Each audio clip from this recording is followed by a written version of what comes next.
네, 2024년을 저희가 전망하는 데 있어서 저희 주변국 중에 중국이 가장 중요할 수 있죠. 꼭 우리뿐만 아니라 전 세계 경제에도 중국이 앞으로 어떻게 되느냐가 큰 역할을 할 겁니다. 오늘은 그래서 중국 관련 얘기를 조금 더 자세히 나눠보려고요. 박승찬 용인대 중국학과 교수 자리에 모셨습니다. 어서 오십시오. 반갑습니다. 올해 지금 중국의 상황을, 현재 상황을 저희가 어떻게 파악해야 되나요? 어떻게 보고 계십니까?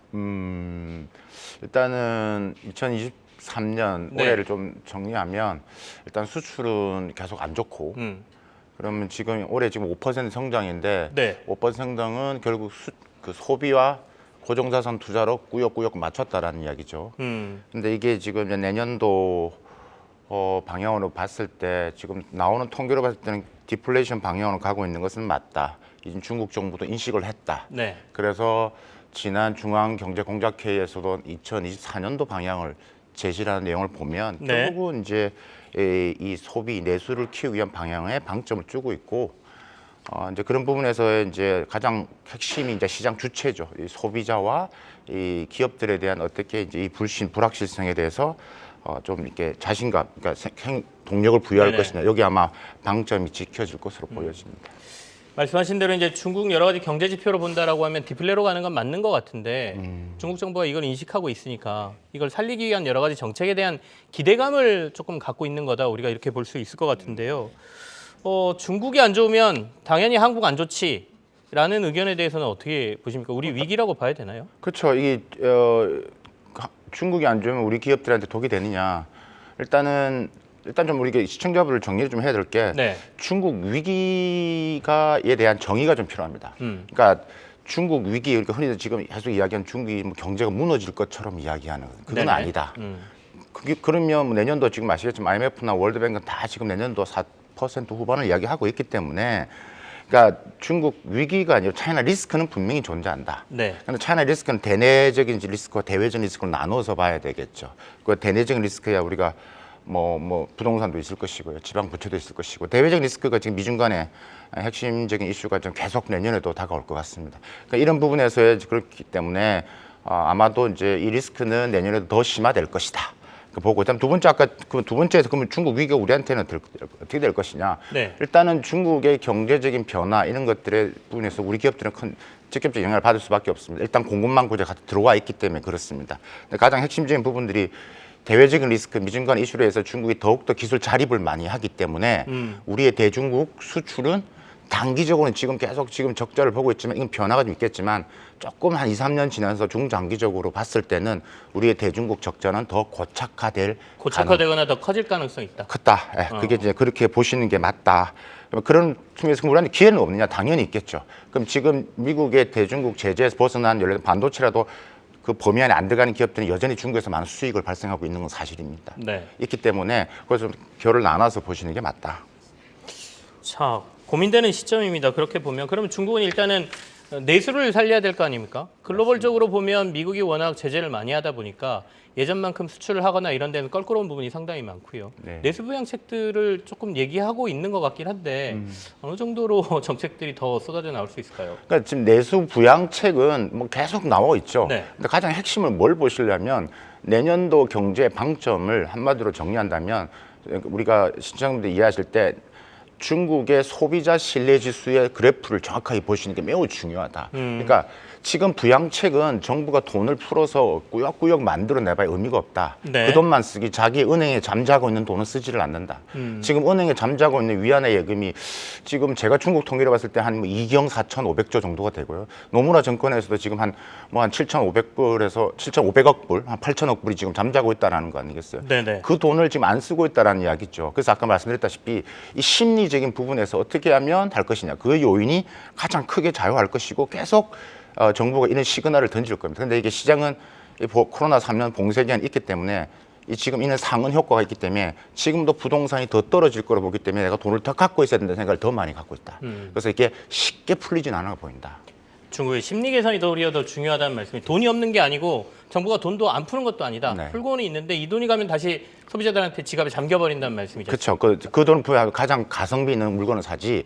그래서 자기가 투자를 해서 더 많이 살려고 하지도 않을 뿐더러 지금 우리 요커가 우리 중국 소비주도 마찬가지였지만 중국인들이 예전에는 뭐 1년에 한 5번 간다고 해서 지금 네네. 두 번밖에 안 간다는 거죠. 그러니까 이건 자기가 스스로 이제 이것을 이제 관리를 하는 측면에 모두에 들어갔다라는 얘기죠. 더 떨어질 수 있다는 생각을 하기 때문에. 그러면 소비 트렌드가 변하고 있다 이렇게 봐야 됩니다. 2024년도에 박 교수님께서 생각하실 때 중국의 소비 트렌드는 어느 방향으로 갈 걸로 보세요? 여러 가지가 많이 있긴 한데요. 네. 일단은 소비 양극화가 매우 크게 나누어질 겁니다. 그러니까 돈 있는 사람들은 그러니까 여전히 글로벌 브랜드를 선호합니다. 그냥 계속 살 겁니다. 그런데 그다음 밑에 있는 우리가 중저가 브랜드는 그 기본적으로 가성비를 이야기하는 돈을 아끼는 저가 경쟁이 매우 치열하게 일어났기 때문에 네. 그 중간 단계 사실 우리나라 제품들이 다 그 중간 정도에 있었거든요. 그러다 보니까 지금 중국산 제품에서 밀려났는데 이런 소비의 양극화가 일어날 것이다. 그게 첫 번째. 그래서 가격 경쟁이 매우 심화되면서 이게 출혈 경쟁이 일어날 것으로 보여지고요. 그다음 MZ 세대 소비를 이야기를 하지 않을 수가 없습니다. 네네. 그러니까 이 MZ 세대를 대상으로 한 이 뭐 지금 중국에서는 지금 뜨고 있는 트렌드가 이 도파민 뭐 화장품, 도파민 패션이라는 것들이거든요. 그러니까 지금 지쳐 있는 이런 이 중국 젊은 MZ 세대의 소비에 맞춰서 중국 로컬 기업들이 맞춤형으로 막 물건을 내니까 그러니까 물건을 많이 팔리고 있죠. 이런 것도 이제 봐야 돼. 그래서 우리가 애국 소비라는 게 자 그런 측면에서 접근을 하고 있다. 그다음에 또 뭐 체험형, 몰입형 이런 소비 형태로 지금 많이 나가고 있는 것 같고요.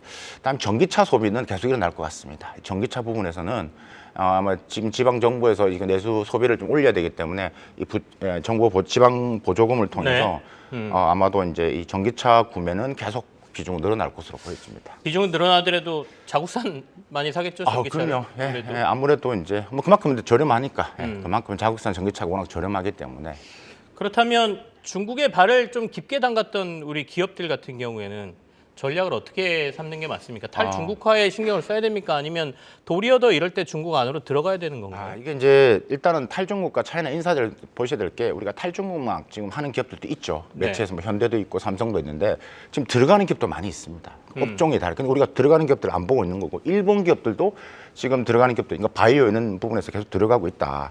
그래서 이제 이런 부분에서 우리가 그러니까 올해 중국이 지금 뭐 리오프닝하고 5월달에 지금 뭐 글로벌 차이나 서밋 할 때도 글로벌 CEO들이 다 들어갔지 않습니까? 네. 그러니까 여러분 이렇게 보시면 됩니다. 그러니까 이 돈에는 자본주의하고 사회주의 꼬리표가 없습니다. 그렇죠. 돈 벌러 갑니다. 네네. 그러니까 글로벌 기업들은 계속 들어간다는 이야기죠. 그러니까 우리가 계속 나오는 것만 이야기해서는 안 된다. 지금 예를 들면 지금 SK 바이오팜 같은 경우 상하이에서 지금 사업을 열심히 하거든요. 그러니까 이제 우리가 이렇게 이해를 하고 전략적으로 활용을 해야 하는 게 맞다. 그래서 가까이 있는 중국 시장을 어쨌든 활용하는 게 중요하고 그거를 우리가 안 하면 다른 글로벌 기업들이 하겠죠. 그러니까 뭐 지금 예를 들면 우리가 중국이 정말 탈중국한다면 우리가 뭐 테슬라나 뭐 아이폰이 나와야 되겠죠. 안 나온다는 이야기죠. 글로벌 기업들도 중국을 포기하지 않고 있다는 점을 우리가 좀 눈여겨봐야 된다는 말씀이세요. 그럼 마지막으로 정리를 좀 해보죠. 2024년 중국 경제 전반적인 전망하고 결론을 좀 내려주십시오. 세 가지 관전 포인트 네. 그냥 보시면 될 것 같습니다. 첫 번째 아까 제가 말씀을 드렸습니다. 소비자 신뢰 지수를 보셔야 됩니다. 그러니까 중국 GDP에서 이 소비가 중국 GDP 기여도가 2021년도만 보더라도 65%입니다. 그러니까 작년에 반토막 났죠. 그러니까 이제 이걸 올리는 게 가장 첫 번째고 두 번째가 이번에 중앙경제학회에서 언급됐던 부분들인데 이 민영 기업이 중국에 한 5천만 개 정도의 민영 기업들이 있습니다. 네. 중국 전체 기업에서 차지하는 비중이 92% 됩니다. 이들이 지금 뭐 GDP, 세수, 특히 지금 실업률 부분에서는 80%를 좀 차지하고 있기 때문에 이 민영 경제가 어떻게 회복하느냐 보시는 게 두 번째고, 그다음에 이제 중앙하고 지방 정부가 아마도 저는 내년에 중국 정부가 이 테크 기업들은 규제 어느 정도 풀릴 것으로 보고요. 그다음에 더 중앙 정부가 지방 정부에 푸는 지금 이는 뭐 국채라든지 이런 부분에서 비중이 아마도 내년에 분명히 또 일어날 것으로 보여집니다. 그래서 이런 이 중앙 부채와 지방 부채 이런 포트폴리오가 어떻게 일어나고 있는지를 조금 더 보시는 게 맞다. 그래서 그 세 가지에서 내년도 중국 경제 성장률이 결정이 된다. 이렇게 이해하시는 게 맞을 것 같습니다. 알겠습니다. 중국의 소비 지표 눈여겨보자라는 건 우리 증시에서도 좀 관심을 좀 둬야 될 것 같습니다. 소비자 신뢰 지수 그게 중요합니다. 네. 신뢰 지수. 결국엔 경제는 심리거든요. 맞습니다. 용인대 중국학과 교수 박승찬 교수와 함께했습니다. 감사합니다. 감사합니다.